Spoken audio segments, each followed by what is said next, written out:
Today we're going to be tier listing every single XDefiant ability.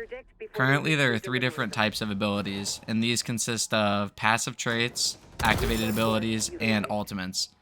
So this video is only going to cover activated abilities and the ultimates, as the passive traits are kind of just in the background. So activated abilities. These are going to be things that you're going to deploy or use on your own. Typically they're going to have a cooldown of about 30 seconds, and they don't require you to build up any charge for them or anything like that, so you can use them like less sparingly. I'm going to kind of briefly explain what they do, as well as like what I think some of their biggest positives and negatives are. Also, please keep in mind that this is for the preseason of XDefiant, so in the future this may not apply to some of the patches or other balancing that comes out. With all that out of the way, let's kick this list off with the most broken ability in the game, which is the intel suit. This is the definition of a turn your brain off and just get immediate value ability. So all this is going to do is it's going to scan your surroundings for enemies, and it's going to reveal them through walls. So you're going to get a little red outline. But what's also great is when it scans, if it makes contact with somebody, there's also a little sound cue. So if somebody's sneaking up on you, they can also be caught very easily with this ability. There's not a good way to counter this, and you're going to run into this pretty much every game. So for those reasons, I'm going to put this straight into S tier.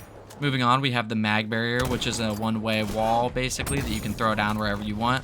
This is big enough where it can cover a few of your teammates as well as you, as well as it's able to soak up a lot of damage. So you can throw this down and kind of hide behind it for a good little bit until it gets destroyed.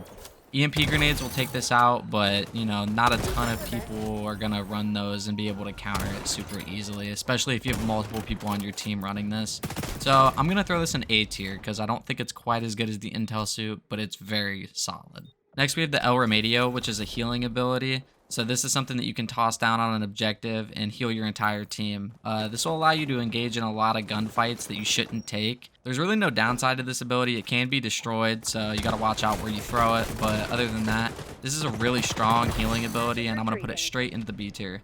Now we're gonna cover the spider bot. If you guys saw my last video, you know I hate spider bots. You know, fuck spider bots, honestly. Yeah, this thing takes the cake for the most annoying ability in the game to me, but you know, I gotta give it credit where credit's due. It's not incredible, but it gives you a lot of intel, gives you a lot of kills, sets up a lot of things nicely. Little pro tip as well, you can shoot this thing off your face if you look directly down and start spraying. Sometimes you can get it off. Maybe toss a little cheeky grenade at your feet or something like that, get it off you. But yeah, this is a nice ability overall. I'm gonna have to put this one into B tier along with Remedio. But there's also a way to counter the shield that it seems like nobody really uses, and that is the hijack ability from the DeadSec faction.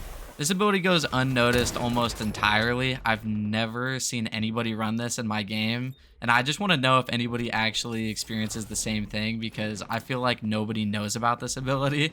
Anyone who uses DeadSec just uses the spider bot, but although this ability is not discussed, I think that this is genuinely one of the more interesting abilities because it allows a lot of versatility. So you're gonna be able to hack any enemy abilities. This turns them into your ability now, so you can really counter people's stuff. But at the moment, there's just really not a lot of abilities in this game that this is useful against. So for now, this is going straight into the F tier, but in the future, who knows? This could climb the ranks, you know, so keep your eyes peeled on it. After that, we got the Blitz Shield. So this is another riot shield, just like any other first-person shooter that you've ever played before. You're pretty fast with this thing, so I guess that's a plus side, but people are faster than you, so you can't catch up with them if they decide to run. It does a significant amount of damage. It's not a one-shot kill, but if they're kind of hurt, you'll one-shot them. You know, 2 hits if they're completely full health. It's a pretty fun ability, but everything else is a better alternative in my opinion. It also has a big weakness, which is that he can shoot you in your feet, and there's nothing you can do about it. So you kind of want to take this and just kind of get into somewhere with it, and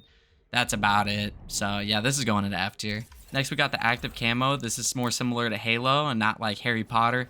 So you're going to be able to see like a nice little wave of somebody if they're invisible. So it's not complete invisibility. It's fairly decent. Sometimes you'll catch people off guard. Maybe you can get a nice little flank in, but nothing game changing here. So this is going to go straight into the D tier. Next up, we got the Biovita boost, which has the most infamous challenge in the game, which is healing 5,000 points on your allies. There's good reason for this too. So this acts more like a stim pack in most scenarios from like a Black Ops 4. You're not going to be able to heal your teammates a ton with this because you have to be super close to them. You can get some good impact out of it if you do choose to do that, but just more situational than something like the El Remedio.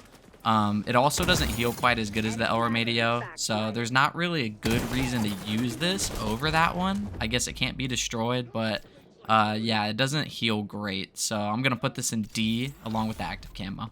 So now we have 2 abilities left, and they're both cleaners. So these are both going to be fire abilities. First up is the fire bomb. So this is more like a ground slam or something. You're going to run into the middle of a point, or if somebody's chasing you, you're going to just smash this down. It makes a ring of fire around you. It one hits most of the time, but you also have those times where it's just going to get a hit marker. It burns for some damage too as well. So it's not going to blow your socks off, but it's pretty nice. So I'm going to put this in C tier. To round out our activated abilities, we also have the Firefly drone, which is its partner in crime. So this is very similar to the firebomb, except it's a long range version. So you can throw this down. It's going to follow a straight path, and it's going to detonate once it hits an enemy or a wall, or after it's traveled its full length. Sometimes the drone detonates in weird scenarios for me, but it's kind of inconsistent, so not going to blow your mind, but it's going to pick up some kills, so it's a decent ability. I'd put this one in C as well. Now time for some more straightforward stuff. We're going to be doing the Ultras. To start us out, let's cover the Phantom's ult, which is the big shotgun shield. So you're going to walk around in a bubble with all incoming damage being negated. This is big enough for you to cover your teammates and you. You can take a point super easily. Popping the bubble is oftentimes more taxing than it's rewarding, so most teams are not going to shoot this thing down off you. I think the easiest way to kill somebody out of this ult is to throw grenades all around them or something like that and hope they step on it. But other than that, you know, there's not a ton of weakness in this. The shotgun is super strong in it. So if people come in, you can take care of business. Yeah, this is going to go into A tier. The Libertad healing ult is also extremely good. It's in the same realm as the last one. You can throw it down, your allies and you can get an absurd amount of health. You actually overheal for 200 health, and you consistently get health back. So as long as you're standing in this and you're not the only person in it with everyone on the other team shooting you, you're going to live for the duration of it. So if you're trying to contest a point or just an area in general, this is an extremely easy way to take something. There's not a lot of downsides to this, so yeah, I'm going to put this one in A right next to the last. Moving on, the cleaners have an ultimate called the Purifier, which is a flamethrower, and it has a big downside, which is its range. If you can get up close and make contact with a group of people, you can absolutely shred them, so it's not terrible. But compared to the other ultimates in this game, I find this ability a little bit lackluster. And since there's a glaring issue with it, I am going to put this one in C tier. DeadSec has an ultimate called the Blackout, so this one's going to take a little bit to charge up, but once you get it, it can kick people out of their ultimate, as well as it disrupts every ability that the enemy team can use. So for a while, you're going to be playing against people who are just basically running around, just running, gunning.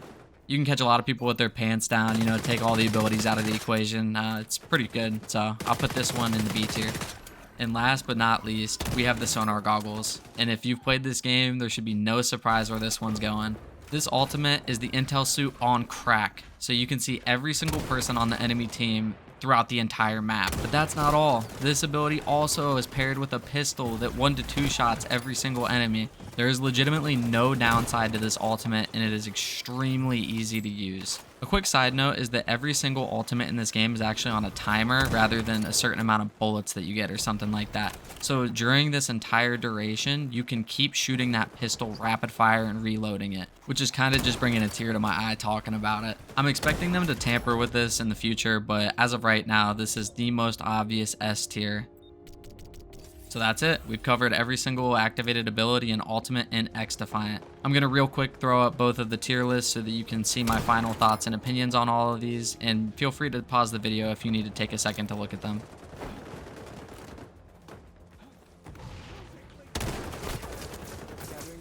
Thank you for watching the video. Feel free to comment below what your favorite ability is, or if you would rearrange any of my tiers in my tier lists. And yeah, appreciate it. See y'all later.